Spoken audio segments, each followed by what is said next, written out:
Segunda carta de Paulo aos Coríntios, capítulo 1, versos 21 e 22. Este é o texto da nossa meditação nessa manhã. Abra sua Bíblia em segunda carta aos Coríntios, capítulo 1, e nós leremos os versos 21 e 22.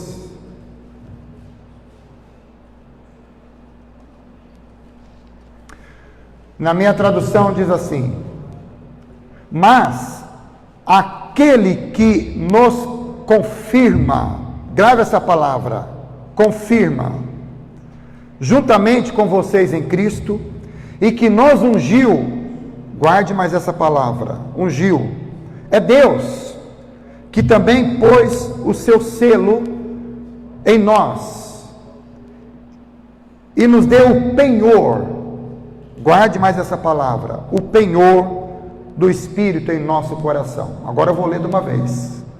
Mas aquele que nos confirma juntamente com vocês em Cristo e que nos ungiu é Deus, que também pôs o seu selo em nós e nos deu o penhor do Espírito em nosso coração. Vamos orar, vamos pedir que o Senhor fale conosco, que o Senhor nos dê ouvidos abertos, coração aberto, para ouvir, para absorver, para crer e para permanecer na sua palavra.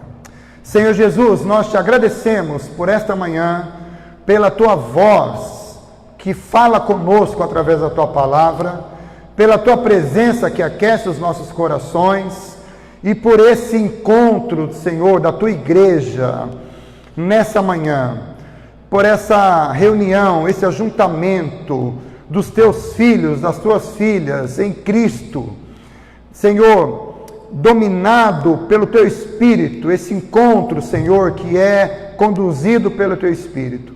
Somos gratos por termos essa oportunidade e oramos para que nessa manhã, ao meditarmos na tua palavra, Senhor, que a tua voz seja ouvida de uma forma clara, e que ela ganhe os nossos corações, que a tua palavra ganhe os nossos afetos. É a nossa oração em nome de Jesus. Amém. Amém. Irmãos, a vida cristã foi sonhada por Deus para ser um caminho de vitórias na nossa vida, para ser um caminho de crescimento. Isso é claro lá em João capítulo 10, quando Jesus disse: eu vim para que vocês tenham vida, e vida em abundância. Abundância significa ali vida completa, vida com propósito, vida realizada. Então, o propósito de Jesus sempre foi esse, que a nossa vida fosse uma vida completa, uma vida realizada. Esse é o plano de Deus para a nossa vida.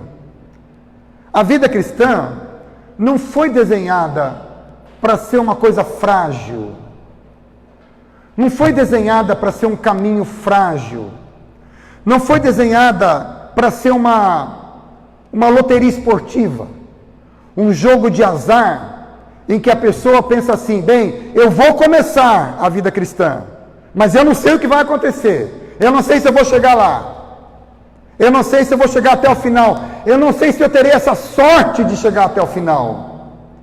Não, a vida cristã não é isso.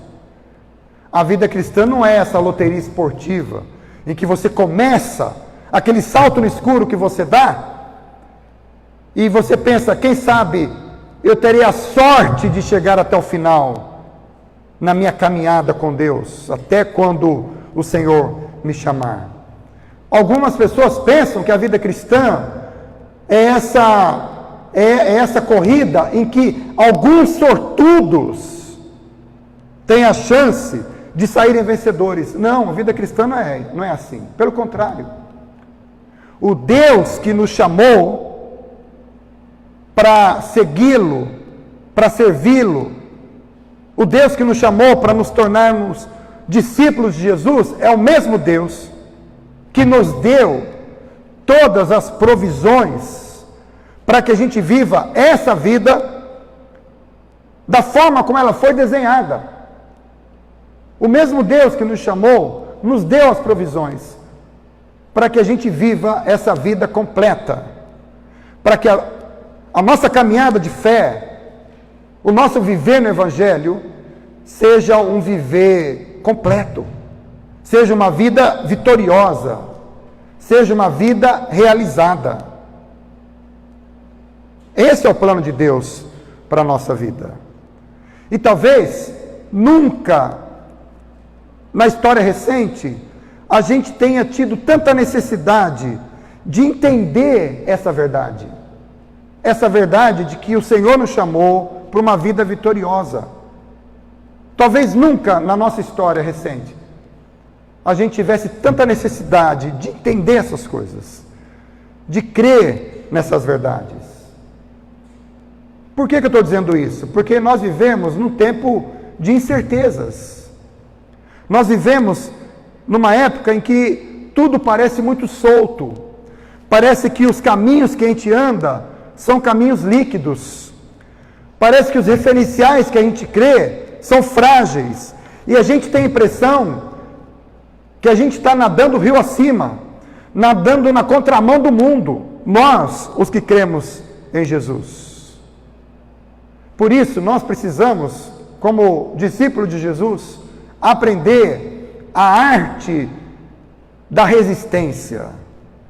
E é sobre essa arte da resistência que eu quero compartilhar com você nessa manhã. Esse texto que eu li com vocês nos ensina aquilo que eu tenho chamado de tripé da resistência. Tripé da resistência. Você pode, mesmo com a sua máscara aí, você pode repetir essa expressão, você gravar o tema da mensagem de hoje. Diga assim: tripé da resistência, para eu ouvir tua voz, diga aí. Mais uma vez, vamos lá? Ok, você vai sair daqui hoje entendendo qual é o tripé da resistência. Você e eu estamos colocados, desde o dia em que nós cremos em Jesus e nascemos de novo, nós fomos colocados sobre um tripé. Você está sentado sobre uma cadeira que tem 4 pés. E você está bem seguro aí. Mas quando você crê em Jesus, você e eu fomos colocados sobre uma cadeira, sobre um tripé, que eu chamo de tripé da resistência. Eu quero falar sobre esse tripé, e eu quero explicar para você por que é que eles são importantes, e o que é que eles irão gerar na sua vida. E você vai sair daqui com o coração cheio de convicção, de alegria e com uma vontade nova de servir a Deus, cheio de coragem em Cristo, porque você entendeu, porque você vai entender o tripé sobre o qual você está colocado. Amém?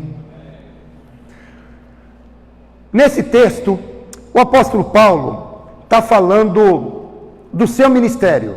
Quando você começa a ler, lá do início do capítulo 1, você vai perceber que Paulo está falando para a igreja de Corinto a respeito do seu ministério. Por que ele é um pastor? Por que ele é um missionário? Por que ele prega a palavra? E ao final dessa narrativa, ele então cita esse texto que eu li aqui para vocês. E ele diz: porque quem nos confirma é Deus, quem nos unge é Deus, quem nos sela é Deus, quem nos coloca o penhor do seu espírito é Deus. Então o primeiro tripé de tudo isso é a confirmação. Quando Paulo diz: mas aquele que nos confirma. O que é ser confirmado? Sabe quando uma pessoa é indicada para um cargo, para uma função, e você olha para aquela pessoa, pode ser o cargo de um presidente da república, de um governador, de um gerente de uma empresa, de um dono de uma empresa, pode ser um pastor, pode ser um presbítero, pode ser um diácono, pode ser um líder de um ministério. Quando aquela pessoa é indicada para um cargo, para uma função, você olha para aquela pessoa e você não sabe exatamente se ela vai dar conta do recado. Mas à medida que o tempo passa, aquela pessoa vai exercendo a função dela com habilidade, com alegria, com amor, com eficácia, com frutos. E aí você começa a olhar para aquela pessoa e você percebe que o próprio contexto do agir dela, de vida que ela tem, vai confirmando aquela indicação que ela teve. Então você vai olhando para aquela, você olha para aquela pessoa e você percebe que ela está sendo confirmada. E no seu coração você começa a pensar assim: era a pessoa certa para aquela função, para aquele cargo. Você entendeu isso? Isso é ser confirmado. Isso é confirmar. Então a palavra confirmar aqui tem a ver com esse agir diário de Deus na nossa vida. Esse agir diário de Deus que nos fortalece, que nos encoraja, que nos ajuda a superar os obstáculos que a gente encontra na nossa vida, quase que diariamente. Então, esse confirmar de Deus é esse agir que vai trabalhando a nossa vida todo dia, que vai te dando esse discernimento, essa testificação no seu coração, de que você está no caminho certo, de que você está fazendo as coisas certas, as coisas que você deveria fazer. Você vai ganhando essa consciência em Cristo, em Deus, de que o Espírito de Deus é quem te sustenta, é quem move a sua vida, é quem move o seu coração, é quem move a sua motivação diariamente. Então você começa a ter essa consciência de que há um Espírito de Deus que vai confirmando você todo dia nesse caminho, de tal maneira que você pensa assim: eu sei para onde eu estou indo. A perseverança é a grande prova de que nós somos confirmados no Evangelho. A perseverança é a grande prova de que nós somos confirmados no reino de Deus. Nós perseveramos porque nós somos confirmados. Na nossa doutrina reformada, protestante, uma das doutrinas mais importantes é a doutrina da perseverança dos santos. Nós cremos assim. Nós que somos presbiterianos, reformados, cremos assim, que todo filho de Deus persevera. Todo filho de Deus persevera. E ele jamais abandonará a fé. Porque quem o faz perseverar, quem o confirma, é o próprio Espírito de Deus. É o Senhor que nos dá a condição de perseverar. Então, quando é que você sabe que uma pessoa é confirmada? Quando ela persevera. Quando você sabe que uma pessoa é confirmada? Pelo estilo de vida que ela tem. Como é que a gente sabe que uma pessoa é confirmada? Pela vivência que ela tem no Evangelho. Como é que a gente sabe que uma pessoa é confirmada? Pelos frutos do Espírito que ela dá. Pela vida transformada que ela apresenta, pelas prioridades que dirigem essa pessoa. Então a gente vai olhando para a nossa própria vida e a gente vai percebendo esse agir de Deus diário que nos faz perseverar todo dia. E isso se chama confirmação de Deus na nossa vida. Às vezes eu olho para as pessoas que declaram a sua fé em Cristo, mas elas não perseveram na fé. Elas não confirmam a fé que elas declaram. Ou elas não são confirmadas na fé que elas declaram. Declaram a fé em Jesus, mas o andar dessas pessoas não confirma isso. E o apóstolo Paulo está dizendo que o primeiro tripé do nosso sustento é essa confirmação. Agora lembre-se disso, a confirmação nos livra do desânimo e da desistência. Por que é importante você saber que você é confirmado por Deus? Porque toda vez que eu penso que eu estou, que eu sou, que eu vivo, que eu ando confirmado, isso significa que eu posso vencer o desânimo e a desistência. Então, uma prova de que você é confirmado é porque você não desiste. É porque você não desanima. Porque há uma confirmação interior na sua vida. Então, a bênção de sermos confirmados é essa.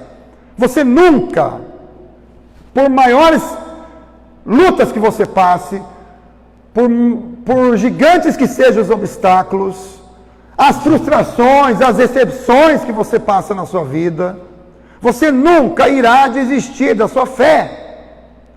Você nunca irá desistir do reino de Deus. Você nunca irá desistir da comunhão na igreja. Porque você é confirmado. Esse é o primeiro tripé. O segundo tripé que Paulo nos ensina é muito interessante. É a unção. Esse termo unção ganhou na igreja evangélica um aspecto quase que místico. Parece que na igreja existem os ungidos e existem os não ungidos. E o sonho do não ungido é se tornar um ungido. Agora, esse texto está falando o contrário. A palavra unção significa, no sentido mais simples da palavra, no sentido mais, quando eu falo simples, assim, originalmente, unção significa derramar óleo na cabeça de uma pessoa, como um sinal do chamado e do poder divino. É isso. No Antigo Testamento, você encontra muito mais esse gesto, essa prática. Quando um rei seria nomeado, ele era ungido. Lembra de Davi? Foi ungido por Samuel. Quando um profeta era indicado, ele era ungido. Então, a unção no Antigo Testamento era um sinal da bênção, da capacitação de Deus para a pessoa fazer determinado serviço. É isso que significava unção no Antigo Testamento. Agora, aqui a partir desse texto, o apóstolo Paulo está dizendo que todo filho de Deus recebe de Deus a unção, que acontece pela presença do Espírito de Deus dentro dele. Todo novo nascido, toda pessoa que nasceu de novo, que foi lavada pelo sangue de Cristo, que creu em Jesus, essa pessoa, diz o texto, não só aqui, em outros lugares, ela recebeu a unção de Deus, e essa unção de Deus entrou na vida dela, quando o Espírito de Deus entrou na vida dela. Ela foi ungida pelo Espírito de Deus. Agora, por que é importante dizer isso? Por três coisas, pelo menos, por três razões. Em primeiro lugar, porque eu quero repetir isso, todo filho de Deus é ungido. 1 João capítulo 2, verso 20 diz: mas vocês, falando para a igreja, vocês têm a unção que vem do Santo E todos vocês têm conhecimento, o apóstolo João está dizendo. Todos vocês têm conhecimento. Não são alguns. Não é uma camada composta de líderes, pastores e missionários. Não. Todos vocês têm conhecimento. Todos nós temos a unção de Deus. E não existem cristãos mais ungidos que outros.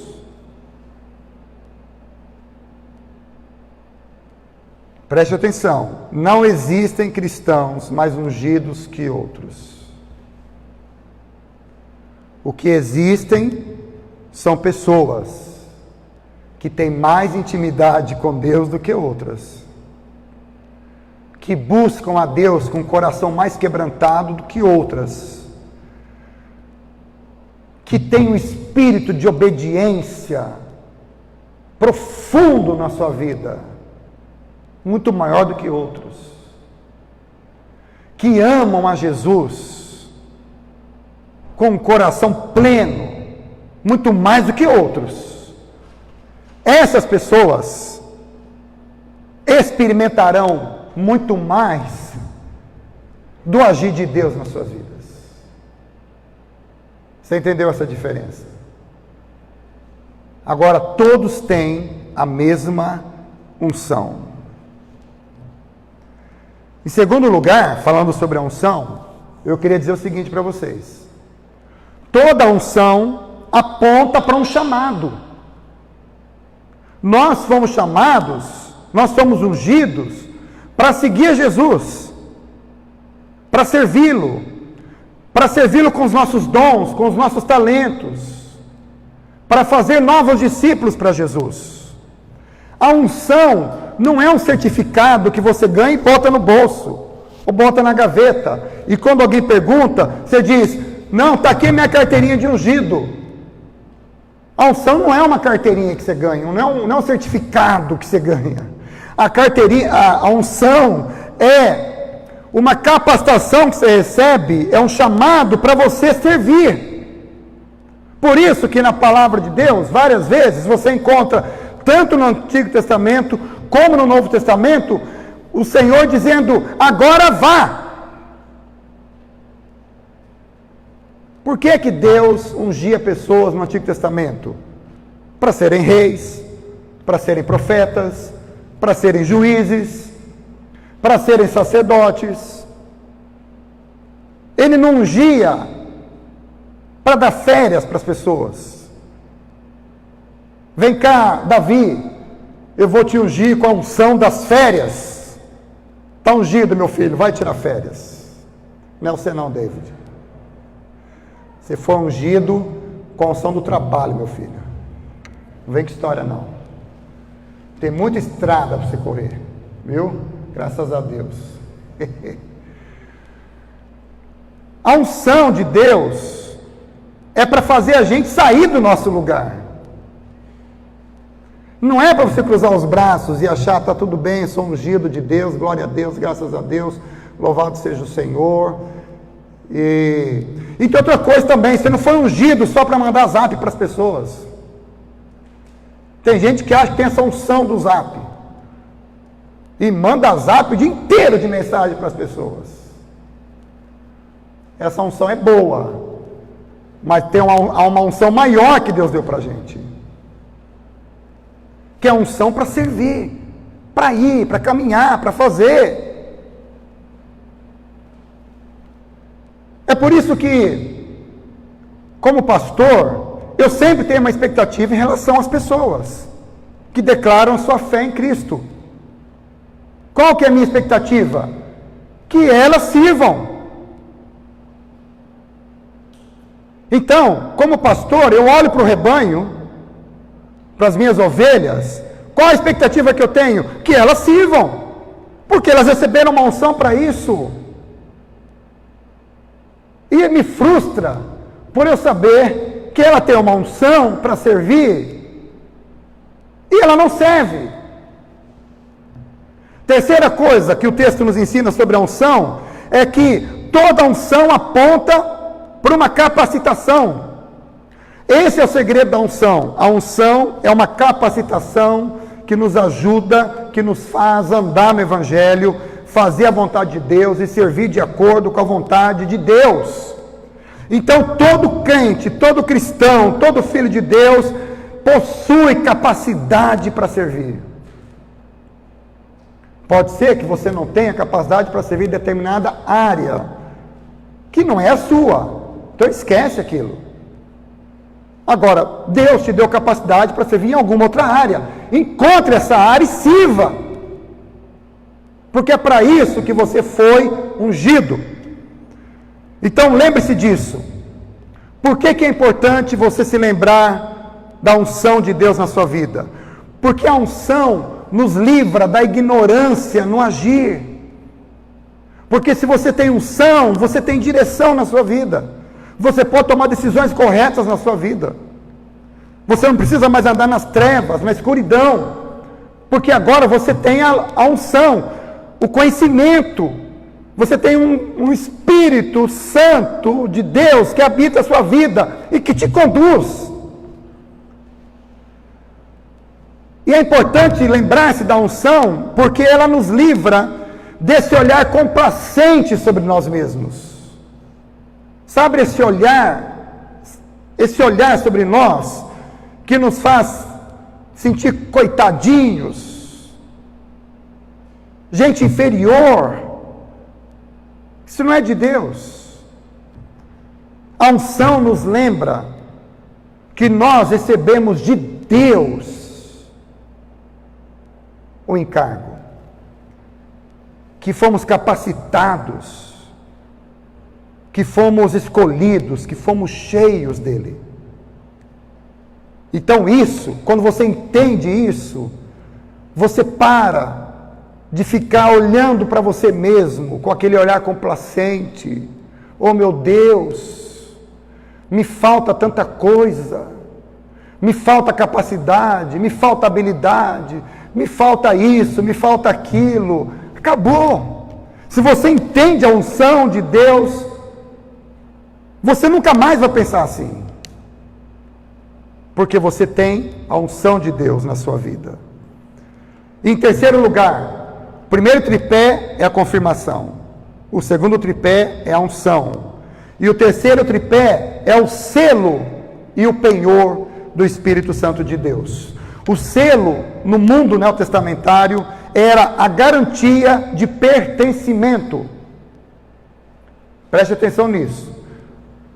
No Novo Testamento, na época que Paulo escreveu esse texto, o selo era a garantia de pertencimento a alguém. Pertencimento implica posse e proteção. E Paulo diz que nós recebemos o selo do Espírito Santo. Quando é que nós recebemos o selo do Espírito? Do mesmo jeito quando a gente foi ungido, quando o Espírito Santo veio habitar na nossa vida. E é por isso que você tem esta ação interior de Deus dentro de você, que fica fomentando a sua fé todo dia, fica fomentando, fica falando o seu coração, que faz você crescer. É por causa desse selo, dessa habitação do Espírito na sua vida. A ideia de Paulo é mostrar aqui que nós pertencemos ao Senhor, nós somos do Senhor. O apóstolo Pedro chama isso de propriedade exclusiva do Senhor. Nós não somos propriedades dos nossos desejos inconsequentes.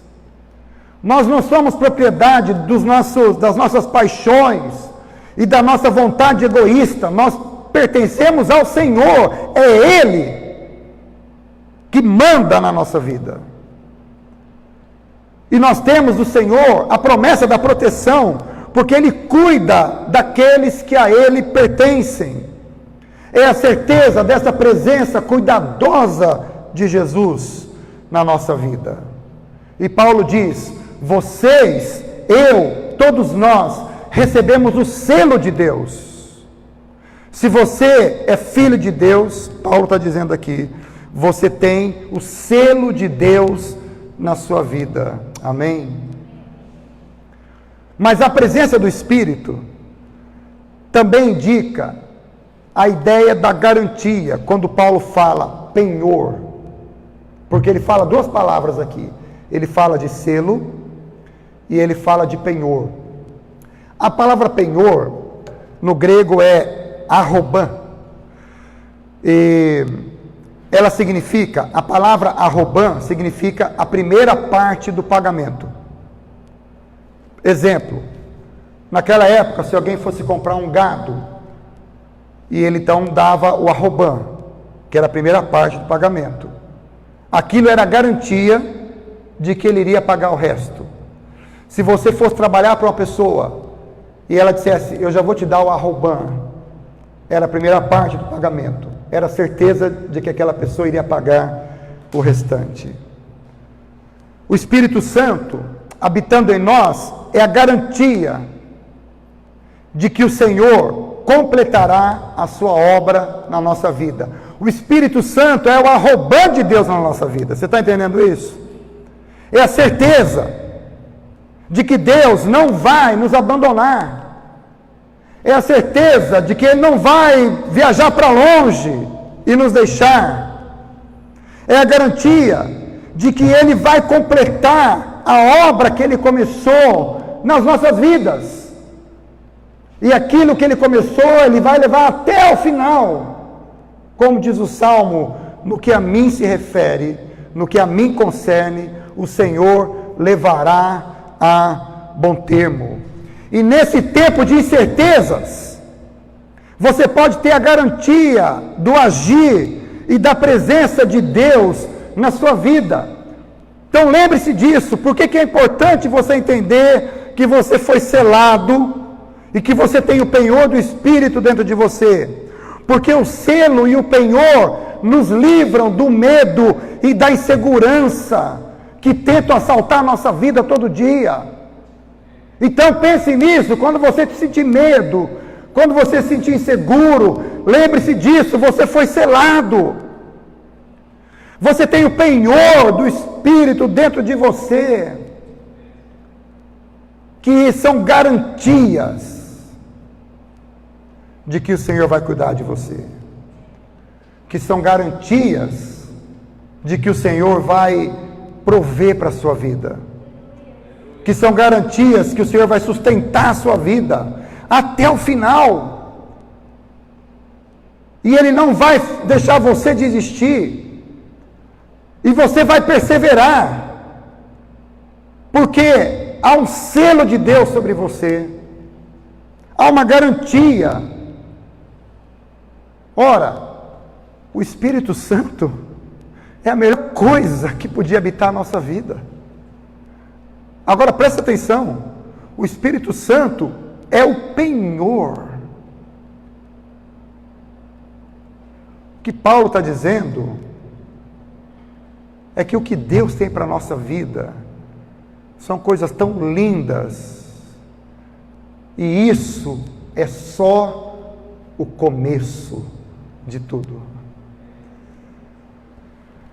Eu quero terminar essa palavra para vocês, com vocês. Quero concluir essa palavra dizendo o seguinte: o chamado de Deus é que a gente resista. A arte da resistência, lembra que eu falei isso no início? Deus quer que a gente vença todo sentimento de desânimo e de vontade de desistir. Você não precisa ser derrotado por isso. O Senhor quer que a gente viva sabiamente, sabendo que nós temos capacidade dEle para viver uma vida vitoriosa. Ele nos deu capacidade para isso. E o Senhor quer que a gente fique livre de todo medo e de toda insegurança que se abatem sobre nós, que tentam nos impedir de crer no Evangelho, que tentam nos impedir de avançar na fé, que tentam nos impedir de darmos os frutos que Deus tem para a nossa vida. Lembre-se de que você foi colocado sobre um tripé, confirmados, ungidos, selados. Repita comigo assim: confirmados, ungidos, selados. É o que o texto está nos ensinando nessa manhã. E que isso seja suficiente, mais do que suficiente, para você se levantar todos os dias, com esse desejo novo de conhecer o Senhor cada vez mais, com esse desejo novo de viver para a glória de Deus cada vez mais, e de viver com sabedoria, com discernimento e com contentamento, porque você não está solto nesse mundo. Deus te colocou sobre um tripé, e você nunca será retirado dele. Essa é a vida que Deus tem para mim. Essa é a vida que Deus tem para vocês. Essa é a vida vitoriosa que Deus quer que a gente viva todos os dias. E eu espero em Deus que você saia daqui e nunca mais esqueça do tripé da resistência, porque é isso que sustenta você. Persevere, não desista, aprenda com o Senhor que nos ensina e vença todo medo por causa do Espírito de Deus que habita as nossas vidas. Amém? Vamos ficar em pé para a gente orar. Você pode orar comigo agora e repetir aí no seu coração, apenas você e Deus. Diga assim: Senhor Jesus, eu aprendi nessa manhã que estou sobre um tripé poderosíssimo. Eu aprendi nessa manhã que eu fui confirmado, que eu fui ungido, que eu fui selado, e que há um penhor que o Senhor colocou dentro de mim, que se chama Espírito Santo de Deus. Senhor, eu não quero viver uma vida desistente. Senhor, eu não quero viver uma vida negligente. Senhor, eu não quero viver uma vida complacente comigo mesmo. Eu não quero viver uma vida de medo, de insegurança, de incerteza. Mas eu quero viver essa vida gloriosa, vitoriosa, para a qual o Senhor me chamou. Me ajude, Jesus, a crer nessas verdades,